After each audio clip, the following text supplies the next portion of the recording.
আল্লাহ বলছে হাতের জবান খুলে দেব, কারো বাপ ঠেকাতে পারবে না। ওয়া তাশাহাদু আরজুলুহুম বিমা কানু ইয়াকসিবুন। আমি আল্লাহ পায়ের জবান খুলে দেব। পা বলবে আল্লাহ আমার নিয়ে দিঘায় গিয়েছিল, বকখালি গিয়েছিল, ইকো পার, নিকো পার, ভিক্টোরিয়া, সায়েন্স সিটি, দুতলায়, তিনতলায় যে যে ঘটনাগুলো ঘটিয়েছে আপনি শোনেন। জবান বন্ধ, মুখে কথা বলতে পারবে না। ও কলিজার টুকরা না, নিজের বিচার নিজে করে নেবেন। আমি জান্নাতে যাব না জাহান্নামী হব। সেই জন্য করে দিনটা অনেক লম্বা হবে, 50,000 বছর ধরে বিচার হবে। এই কথাগুলো শুনছেন মানে বিরাট বিপদ। যারা চলে গেছে ওরা বেঁচে গেছে, যারা আমি শুনিনি। হ্যাঁ, এই জন্য মসজিদের ধারে বাড়ি করা খুব কঠিন ব্যাপার। বাড়ি ঘর ধরে এমন জায়গায় করতে হবে যেন আজান না শোনা যায়। তাহলে আল্লাহর কাছে বললি হাত আপনার পক্ষে বলতে পারবে না যে আল্লাহ আজান শুনেছে মসজিদে যায়নি। হাত বলবে আল্লাহ আমিও শুনিনি আজান কোনোদিন।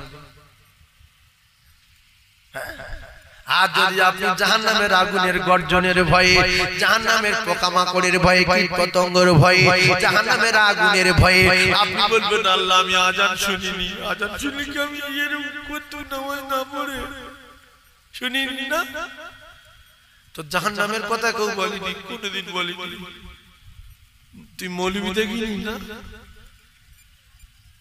কেউ বলেনি না। আল্লাহ বলে মিথ্যাবাদী তোর জবানে তালা মেরে দিলাম। হাত বল, হাত বলবে আল্লাহ মসজিদের পাশে বাড়ি, 5 ওয়াক্ত আজান দিত, মুখু যায়নি, মুখু। এরপরে এ দিঘায় যায় আন্ডারবার পরে জাম দেয়, এ বকখালি যায় জাইয়া পরে লাভ দেয়।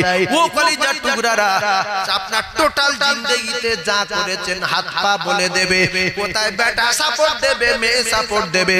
আপনার সোনার সাবান মাখানো হাতটা, সোনার সাবান মাখানো বডিটা, সোনার সাবান মাখানো পাটা 24 ঘন্টা আপনার সঙ্গে আছে। এ আপনার পক্ষে যাবে না, যাবে না, যাবে না। Guarantee, guarantee, guarantee. কেউ যদি বলে কথা সত্য না, কাফের হয়ে মরবে, মুসলমান হয়ে মরতে পারবে না। সঙ্গে সঙ্গে কাফের হয়ে যাবে। কোরআন শরীফে সব আয়াত সত্য না, একটা তো মিথ্যা আছে। কথা বলে সব সত্য মেনে নেন। আরে শুনছেন মানে ফেটে যাবেন, বিপদ হচ্ছে। না শুনে কানে তুলো দিয়ে আগ বাড়ায় যদি ঢুকে থাকি ক্যালবাটের ভিতরে, সারাদিন আজান ফাজান শুনতে পাবো না, কিছু পাবো না। ঠিক আছে আজান হয়ে গেলে পারবো, ফজর আজান 8 ঘন্টা আগে ফের ঢুকে পড়বো। ক্যালবাট তৈরি করে আল্লাহর ভিতরে সাপ পাঠাবে, সাপ তুই সবল ভরত মেরে। যে যত আল্লাহর সঙ্গে চিটিংবাজি করবে আল্লাহ তার তাড়াতাড়ি ধরবে। এই যে করোনার রোগ চলে গেল, দেখেন বড় বড় অফিসার, বড় বড় বুদ্ধিজীবী, বড় বড় বৈজ্ঞানিক, বড় বড় জ্ঞানী মানুষগুলো সব এসি ঘর বাড়ি করে সুড়ঙ্গ কেটে তার ভিতর খানা ফানানে ঢুকে গেছে। যে জানো ওই করোনা নামের যে ভাইরাসটা যেন এর ভিতরে প্রবেশ করতে না পারে। আল্লাহ বলছে প্রথম তোর কাছে শুরু করবো। পাগলা লেগলা গরিব মানুষের হওয়ার আগে শুধু খবর হচ্ছে অমুক এমএলএ ধরেছে, অমুক এমপি ধরেছে, অমুক জজের ধরেছে, অমুক মাস্টার ধরেছে। আর যত পাগলা রাস্তায় ঘুরছে কারুর ধরেনি, তাদের নাকে তো নাকে পাশায় কাপড় দিত নাকে। এই কথা ঠিক না ভুল? একটা পাগলা মাস্ক পরেছে, আছে মাস্ক পরে পাগলা ভাটায়। যে বাচ্চা কাচ্চা গুলো কালো কালো বাচ্চা সব ধুলো ধুলো বালি বালি মেঘেতে কাজ করে, ওরা মাস্ক পরেছে। করোনা ভাইরাস কিচ্ছু না, কিচ্ছু না, কিচ্ছু না, মিথ্যা, মিথ্যা, মিথ্যা। যদি বলেন কেন? করোনা যদি ভাইরাস হয়ে লোকে ধরতো, তাহলে প্রথম যখন আপনার করোনা হলো আপনি ভয়ে বলছেন আমার ডাক্তার দেখাবি না, আমি কোনো ডাক্তারের কাছে যাব না, আমার শুধু বড়ি লিয়া, জ্বরের বড়ি লিয়া, তো প্যারাসিটামল দামি দামি 450, 500, 1000, 1500 যা আছে বড় বড় পাওয়ারের বড়ি সব খাচ্ছে, কিন্তু হচ্ছে না। তো ফুল করোনা। আর বাড়ির সব লোক জানে যে আমার আব্বার জ্বর, ছেলেকে গায়ে হাত দিলে চাপা, জ্বরটা ঠিক কমছে, মাথায় হাত দিয়ে যাচ্ছে, কিন্তু ফুল করোনা।